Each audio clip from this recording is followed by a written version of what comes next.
ನಾಗರ ಪಂಚಮಿಯ ದಿನ ಎಲ್ಲೆಡೆ ನಾಗನ ಕಲ್ಲಿಗೆ ಹಾಲೆರೆದು ಪೂಜಿಸಲಾಗುತ್ತದೆ. ಆದರೆ ಕಾಪುವಿನ ಮಲ್ಲಾರು ನಿವಾಸಿ ಗೋವರ್ಧನ್ ಭಟ್ ಅವರು ಜೀವಂತ ಹಾವಿಗೆ ತನು ಎರೆಯುವುದರ ಮೂಲಕ ನಾಗರ ಪಂಚಮಿಯನ್ನು ಬಹಳ ವೈಶಿಷ್ಟ್ಯದಿಂದ ಆಚರಿಸಿ ತಮ್ಮ ಇಷ್ಟಾರ್ಥ ನೆರವೇರಿಸುವಂತೆ ಪ್ರಾರ್ಥನೆ ಸಲ್ಲಿಸುತ್ತಾರೆ.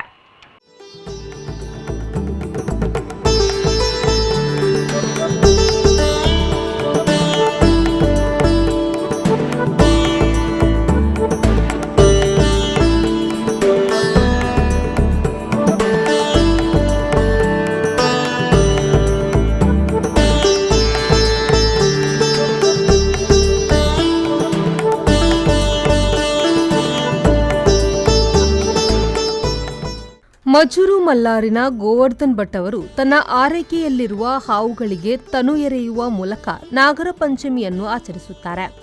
ಗೋವರ್ಧನ್ ಭಟ್ ಎಲೆಕ್ಟ್ರಿಕಲ್ ಉದ್ಯೋಗಿಯಾಗಿದ್ದು ಕಾಪು ಪರಿಸರದಲ್ಲಿ ಚಿರಪರಿಚಿತರು. ಈ ಪರಿಸರದಲ್ಲಿ ಎಲ್ಲೇ ಹಾವುಗಳು ಸಂಕಷ್ಟದಲ್ಲಿದ್ದರೆ ಗೋವರ್ಧನ್ ರವರು ನೆರವಿಗೆ ಧಾವಿಸುತ್ತಾರೆ. ಗಾಯಗೊಂಡ ಹಾವುಗಳನ್ನು ಆರೈಕೆ ಮಾಡಿ ಗುಣಮುಖಗೊಂಡ ನಂತರ ಕಾಡಿಗೆ ಬಿಡುವ ಮೂಲಕ ಹಲವು ಬಾರಿ ಉರಗ ಪ್ರೇಮ ಮೆರೆದಿದ್ದಾರೆ. ಈವರೆಗೆ 1,000ಕ್ಕೂ ಅಧಿಕ ಹಾವುಗಳ ಆರೈಕೆ ಮಾಡಿದ್ದಾರೆ. ಎಲ್ಲ ಕಡೆ ನಾಗಕಲ್ಲಿಗೆ ಪೂಜೆ ಪುನಸ್ಕಾರಗಳು ನಡೆಯುತ್ತದೆ. ಆದರೆ ಪಂಚಮಿಯಂದು ನಮ್ಮ ಮನೆಯಲ್ಲಿ ನಮ್ಮ ಮನೆಯವರು ಒಟ್ಟಾಗಿ ಜೀವಂತ ನಾಗನಿಗೆ ಪೂಜೆ ಮಾಡುವುದು ನಮ್ಮೆಲ್ಲರ ಭಾಗ್ಯ ಎನ್ನುತ್ತಾರೆ ಗೋವರ್ಧನ್ ಭಟ್ ಅವರು.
Sreejith V4 news Udupi.